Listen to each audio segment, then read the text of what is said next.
Oke guys, jadi film Slank Gak Ada Matinya merupakan film drama Indonesia yang dirilis pada tanggal 24 Desember tahun 2013 yang berdasarkan kisah asli yang menceritakan band rock legendaris Indonesia yaitu Slank yang bersinar di era 90-an.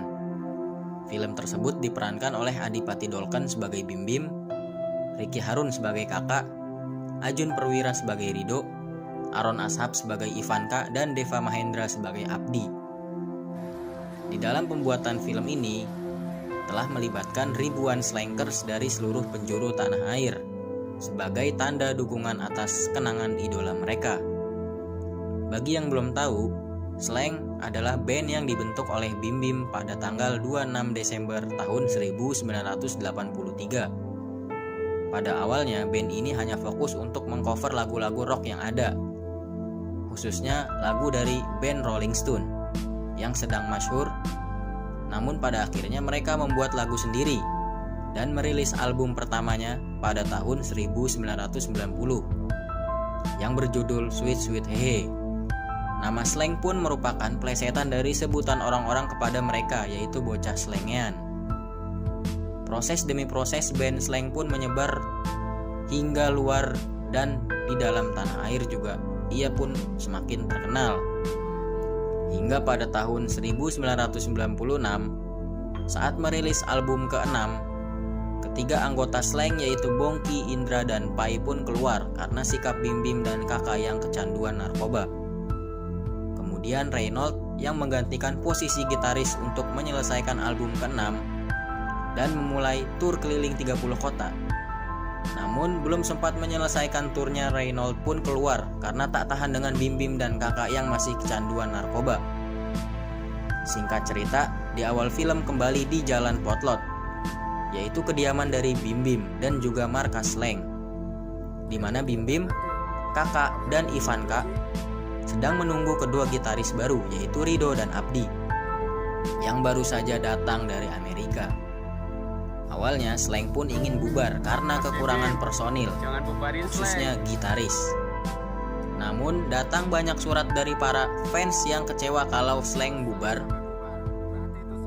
Bahkan salah satunya bertuliskan ancaman, yaitu "Lo jangan kurang ajar ya Bim.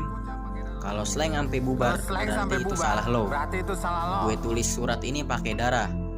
Jangan sampai gue tulis surat berikutnya pakai darah lo."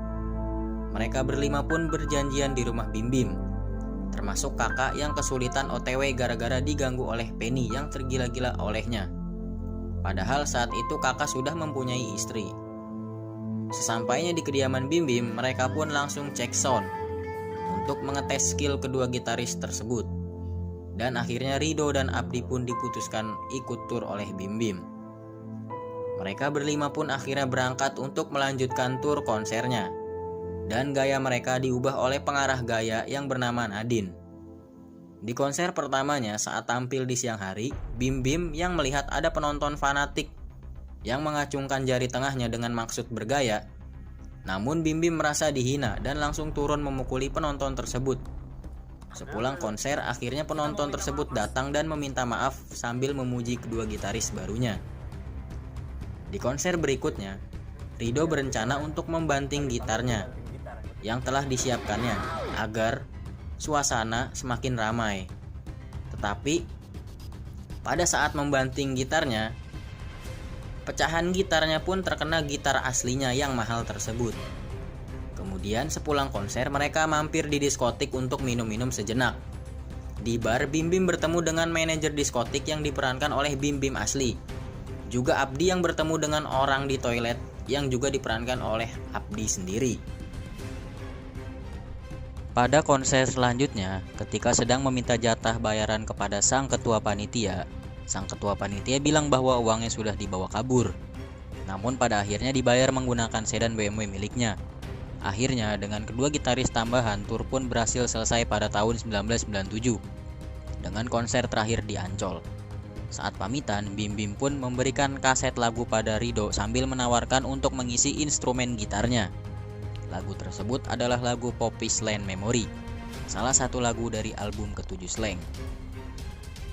Akhirnya mereka pun memutuskan untuk membuat album ke-7 dengan lagu utama yaitu Balikin, yang kelak akan menjadi album kebangkitan Slank. Kemudian saat konferensi pers perilisan album ke-7, mereka meresmikan Abdi dan Rido sebagai personil tetap Slank dengan formasi baru yang ke-14. Mereka berhasil membuktikan kalau Slank gak akan bubar meski banyak ditinggal personilnya yang dulu. Album ke-7 pun sukses melesat dengan 1 juta kopi dalam waktu 1 minggu dan meraih banyak penghargaan seperti lagu rock terbaik AMI Awards 1998 untuk lagu Balikin, dan album 7 sebagai album rock terbaik juga. Namun di sisi lain, Bunda Yvette yaitu Ibunda Bim Bim semakin khawatir terhadap nasib anaknya dan kawannya yang kecanduan narkoba, yang akan menghancurkan karir mereka dan juga hidupnya juga. Slank pun membagikan duit royaltinya untuk masyarakat yang membutuhkan, juga digunakan oleh Bim Bim dan kakak untuk membeli narkoba lagi. Dan akhirnya Abdi dan Rido pun tahu kalau teman-teman mereka adalah pecandu narkoba. Namun mereka berdua tidak ingin mengusiknya. Sepulang dari diskotik dengan Bim Bim dan kakak yang sedang mabuk, mereka berlima kebingungan karena duit mereka habis apabila digunakan untuk ongkos menuju ke hotel. Namun tiba-tiba ada segerombolan anak Vespa, dan anak Vespa tersebut menawarkan tumpangan kepada mereka dan mengantar mereka berlima ke hotel dengan Vespanya. Sesampainya di hotel, mereka dijegat oleh satpam hotel yang diperankan oleh kakak yang asli. Namun kakak yang sedang mabuk malah membuat kekacauan di hotel, yang membuat satpamnya kewalahan. Dan akhirnya mereka diusir oleh manajer hotel yang diperankan oleh Rido yang asli. Dan barang-barang mereka sudah dirapihkan. Mendengar itu, kakak dan Ivanka langsung ngibrit ke kamar untuk mencari barangnya, yaitu narkoba.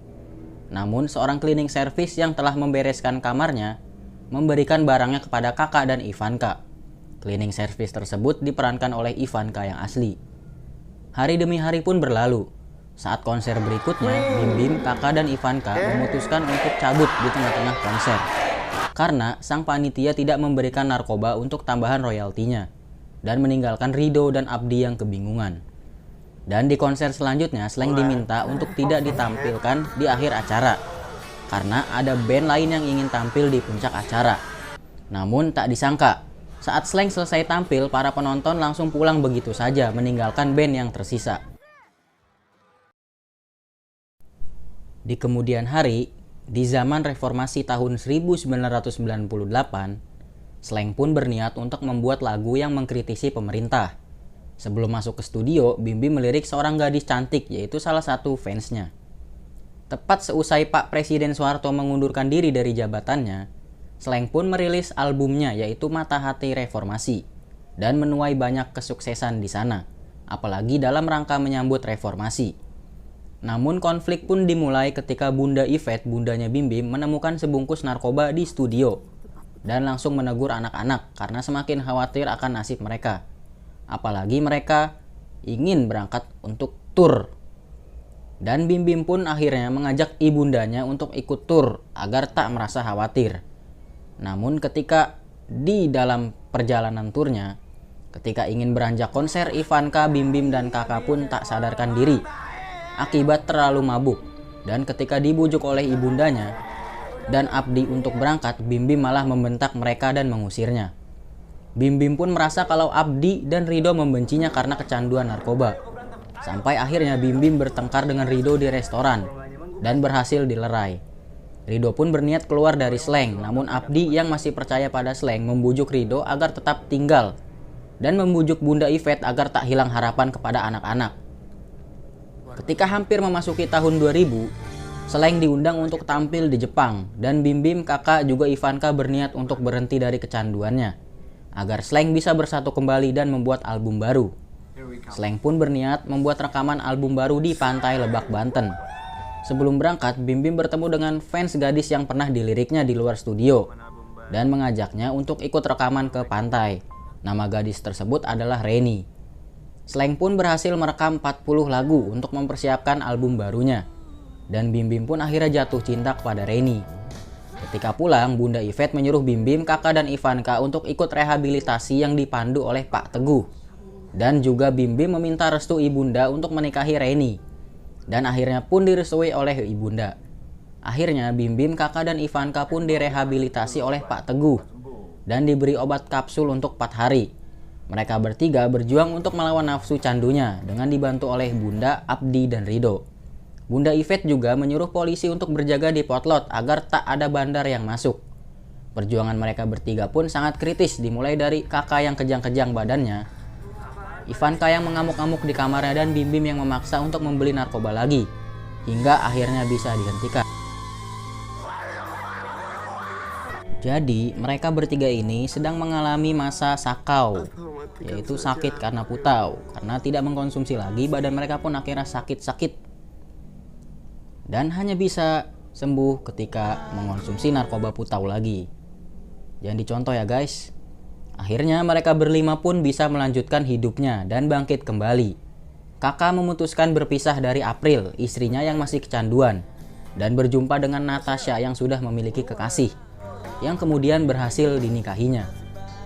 Abdi yang telah berumah tangga dengan Nita membesarkan putri mereka yang bercita-cita menjadi musisi seperti Abdi. Rido yang baru berpacaran 3 hari dengan Oni memutuskan untuk menikah, yang sempat membuat ibunda Oni kaget. Ivanka juga memutuskan melamar Putri, tetapi diberi syarat oleh ayah Putri untuk menghatamkan Al-Quran. Dan dengan dipandu oleh Ustadz Yusuf Mansur, maka hatamlah Ivanka. Slank pun membangun panti rehabilitasi untuk pecandu narkoba, khususnya untuk para slankers agar masyarakat bersih dari narkoba. Dan Slank pun berhasil bangkit kembali dengan menjunjung prinsip baru, yaitu slang yang baru, slang yang bersih dari drugs. Jadi, poin penting yang dapat kita ambil dari film Slank Gak Ada Matinya adalah hindarilah narkoba. Karena narkoba akan menghancurkan kesehatan kalian. Dan narkoba juga akan menghancurkan hidup Anda. Menghancurkan uang Anda, fisik, dan jati diri Anda. Kuatkanlah prinsip kalian, meski kawan-kawan kalian ada yang pemakai. Contohlah seperti Abdi dan Rido, mereka tidak ikut-ikutan untuk memakai narkoba. Justru mereka berdua malah membantu kawannya yang pemakai narkoba untuk berhenti dari narkoba. Jadi, stop narkoba bro.